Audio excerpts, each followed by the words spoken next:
Good morning, everyone. Welcome to 24/7. My name is Niharika, and I'm with you with the area of ABFM. Okay, so let's begin with the class today.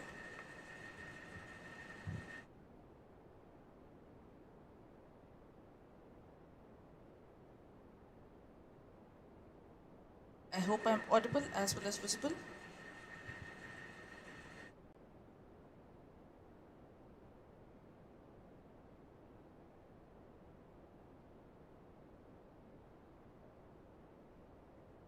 Okay, then let's begin if I'm audible as well as clearly visible.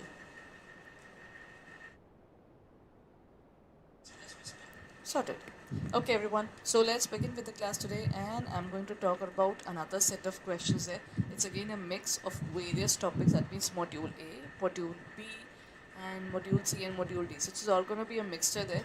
So let's look forward to the question. The first question says that. Oh, I'm sorry. It says that responsibility accounting aims to. Responsibility accounting is something that you will find in controlling chapter. That is last chapter in the module A. Responsibility accounting aims to ensure, there it is, it aims to ensure that the manager is punished if things go wrong. Ensure that costs become the responsibility of a specific manager. Allocate costs to all areas of a business or reduce the cost that a department incurs. Responsibility accounting is a way through which you can actually create a controlling technique. What kind of technique is it? Responsibility accounting talks about the fact that now we are allocating different areas, different concerns. That means one particular area can take up profit, one can take up investment, one can take up loss, one can take up different centers. Profit center, loss center, investment center. There's one particular center called revenue center. There are different centers. Every center takes care of their specific concern. For example, one is to increase the profit, one is to decrease the loss, one is to increase the investments, one is to restore to have a revenue there. You know, this is what they'll be looking forward to. So this is basically to ensure that the costs become the responsibility of a specific manager. That manager is going to work, excuse me, towards a particular thing specifically. Okay? Okay. Now moving on to the next point, it says, what do you mean? An MBO program usually involves the following steps. MBO program means management by objectives. But whenever we start with the working, na, I can never say that let's just start working. What will happen? You'll be like, let's just start working. What's the aim? What's the goal? Why are you starting it? Nobody knows. Then why would we start with that work altogether? You know? Now, that is what we call it as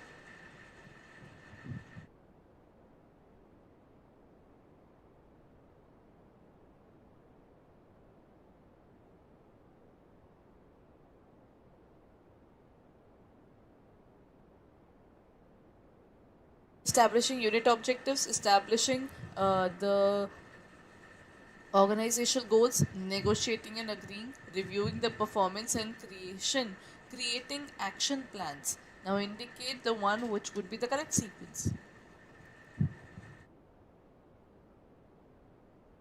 Okay, go ahead then.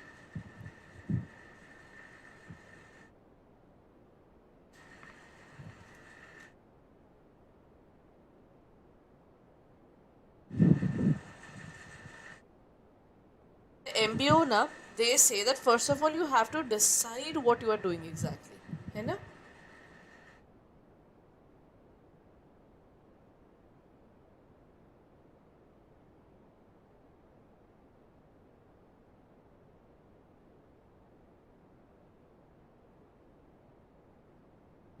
Okay. Now, if you look forward towards MBO, MBO talks about having a specific. Always remember, things start with what? Other things will always.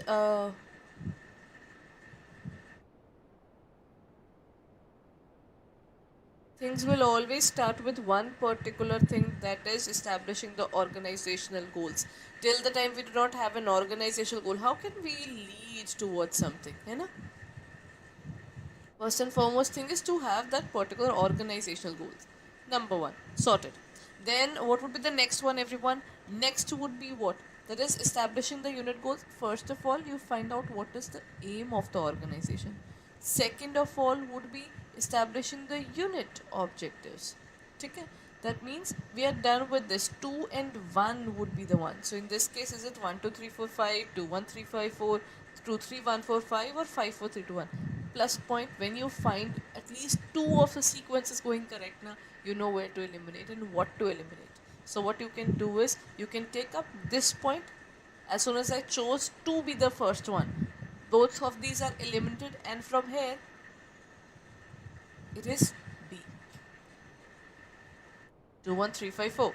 That means first of all we say that after you have decided the objectives of your specific unit, what do you do after that?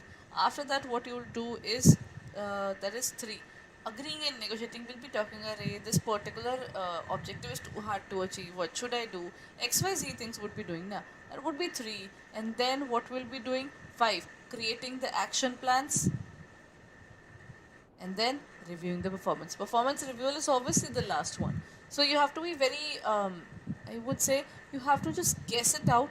Even if you crack at least 2 to 3 points in a process correctly, now the rest of the process will fall in place. So you don't have to learn the entire process, but you have to learn in bits and pieces enough that you'll be able to crack it in the examination, right?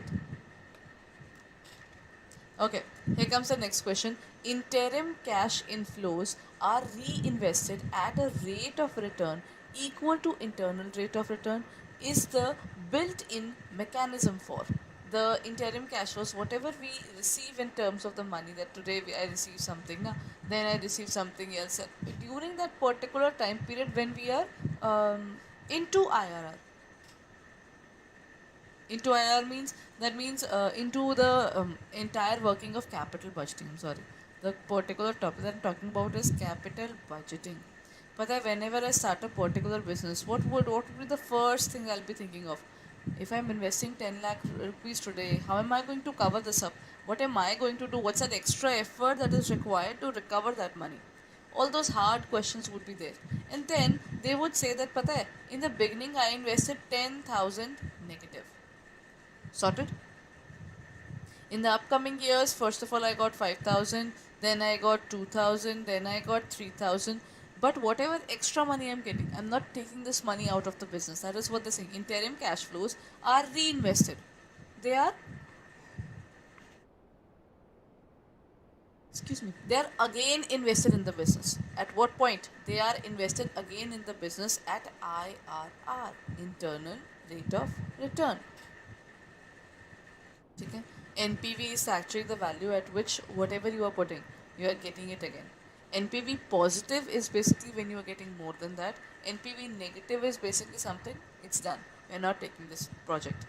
Then profitability index is again a very important one. Profitability index talks about if it is above 1, accept it. If it is below 1, reject it.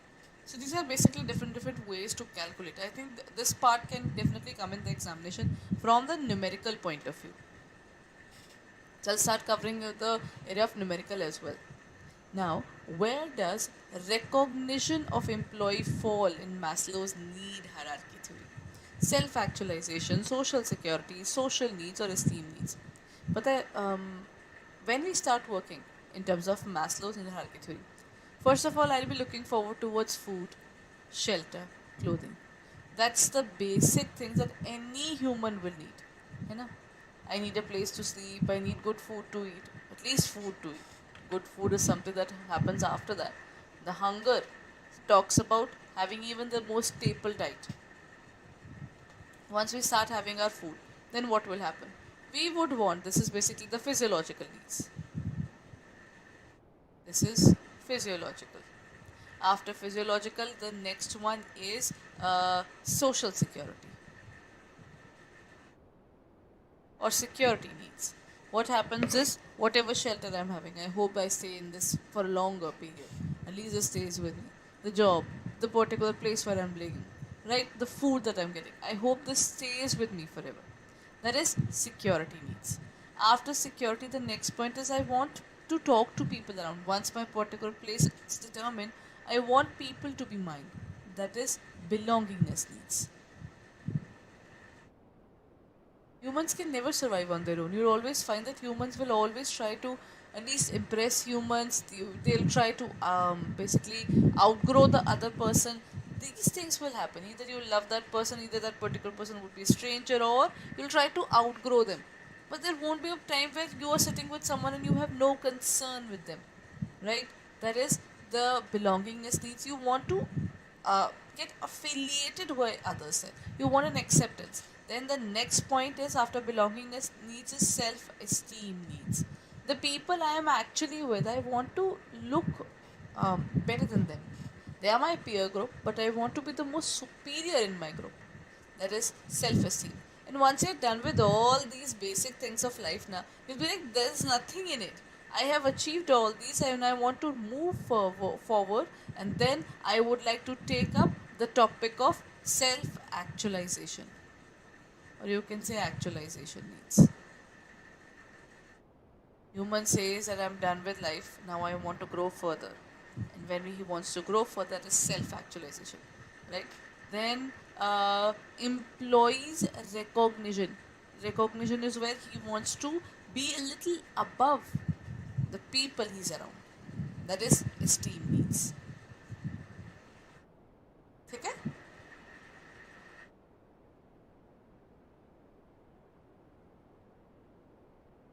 Got it, everyone? Next question. Which one of the following is not an example of Herzberg's hygiene factors? Hygiene factors are those things which will never motivate me. Think about it. Will I ever come to you and say, but I joined Adda 24/7 because the lighting is very good? No. But pata hai, if I work somewhere and the lighting is poor and the area is not secure enough, I won't join it even if they give me a good amount of money and even if the projects are very interesting. The problem is there are certain things. Their absence do not make a difference. It's like it is required. For example, if I go to a new office and the office should have a water dispensing area, the office should have a washroom, the office should have a better lighting when we are working there. These are not something that if they are there, I'll be motivated. But yes, their absence will make me infuriated, irritated, and I'll be like, Acha, in this office, no, even these things are there. Why should I work? Basic things. Now that is where we talk about Herzberg's hygiene factors. Hygiene factors are dissatisfiers. They are dissatisfiers. If these things do not exist, then we get pissed off. Then the particular person gets irritated. But when they are present, that won't make a difference.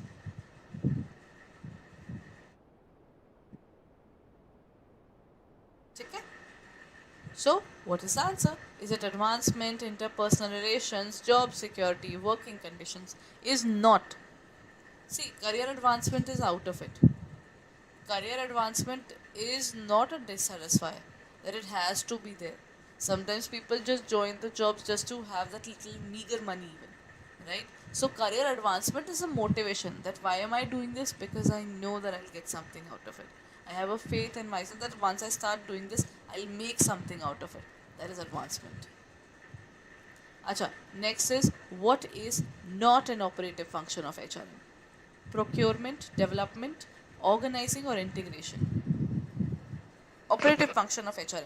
Human resource management is basically responsible for procuring human beings, then for developing them. You know. But is integration and organizing a part of it or not? Organizing is itself a particular function. How can we take care of it that way? Right? So in this case, the correct answer is organizing.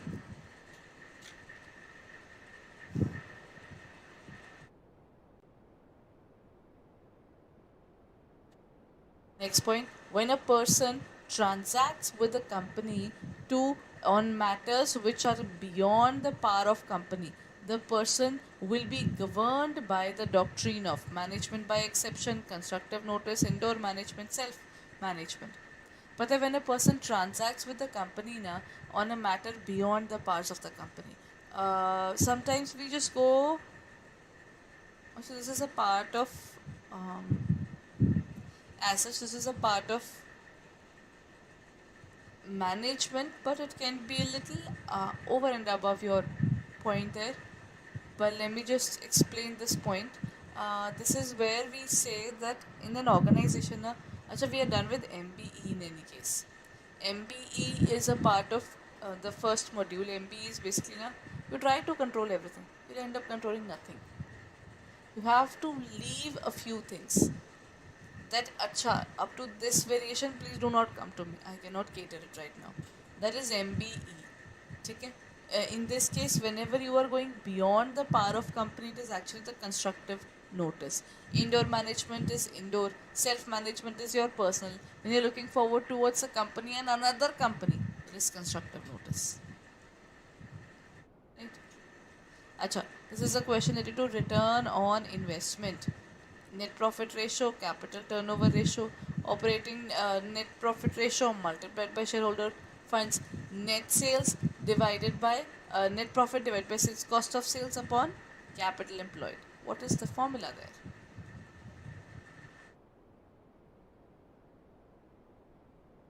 The correct answer, return on investment, is whatever you have actually invested in the business. That means your net income divided by your capital employed. This is the ultimate formula. It can be taken out of net profit ratio. How? Net profit ratio into the capital turnover ratio. The basic way is, first of all, take the net profit ratio, that is net profit divided by sales. In terms of turnover ratio, it is sales divided by capital employed. So deduct these two, it is NP upon C. So in this case, the correct answer is A. Right?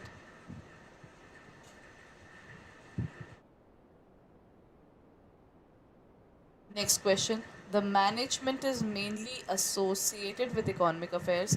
Big business houses are result of effective financial management. Codes. First A is correct and R is also a right explanation. A and R both are correct, but R is not the right explanation. A is incorrect, R is correct, and both A and R are incorrect.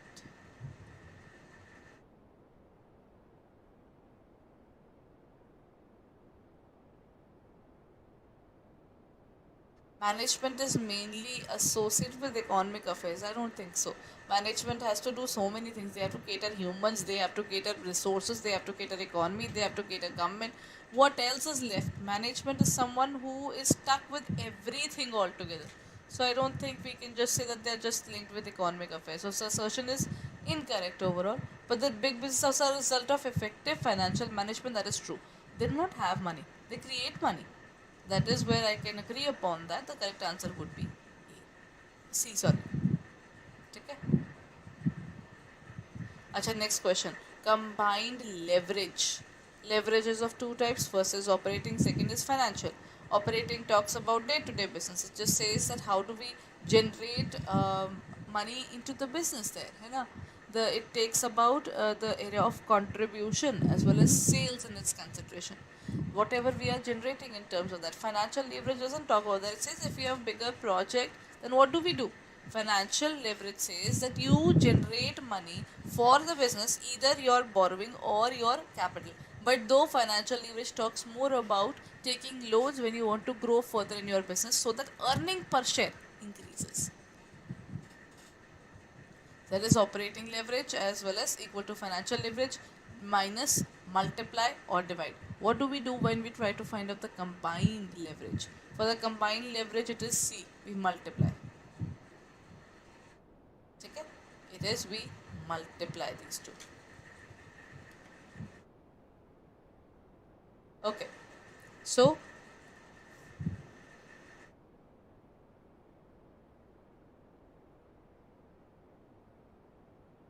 चलिए then let's end it here.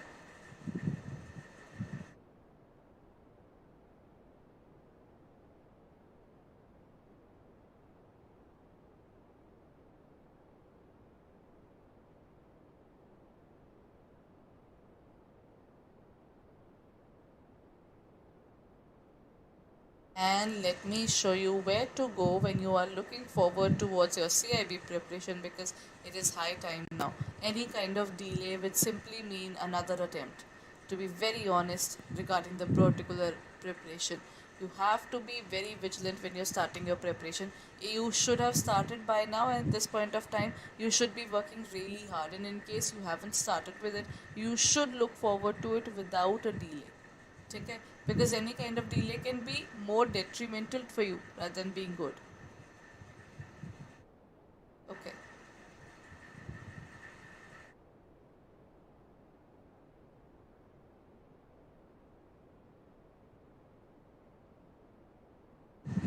so you just have to go on to www.adda247.com, and as soon as you go on to our website, you will find it, or that in terms of the JIB.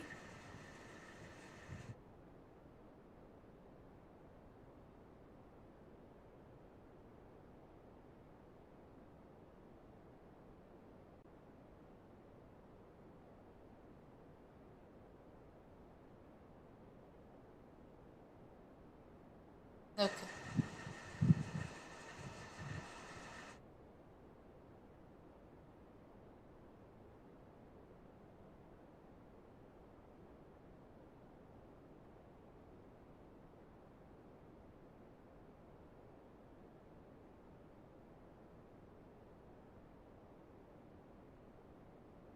What you can do is you can go on to our website, that is adda247.com, go on to the area of JIB and CIB. As soon as you look forward to this,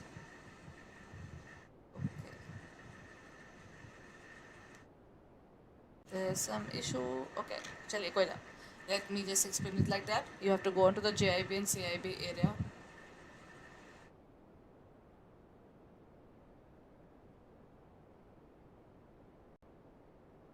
Once you go on to the area of JIB and CIB now, here you will find all the details. What do? You have to go on to the area of JIB and CIB. Here you will find all the details regarding the examination. That means go on to the area of CIB 2023. We have started with our revision batches. Without a delay, go ahead and look forward towards the patches that are going on. You can use the code. You can use the code Y541 and look forward to it there, right?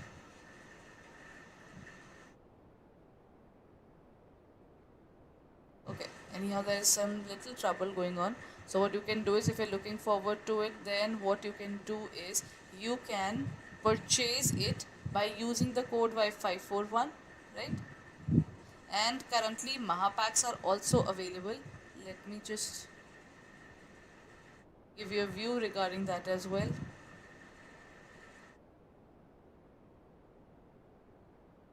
The Mahapacks are also available here. For the Mahapack, you need to go to the area of JIB and CIB ka Mahapack. Here there is double validity. You can use the code PREP78 if you are looking forward towards double validity. Okay? So make sure you are looking forward to it at the earliest, because at this point of time the examination is very near and any kind of delay will be detrimental. So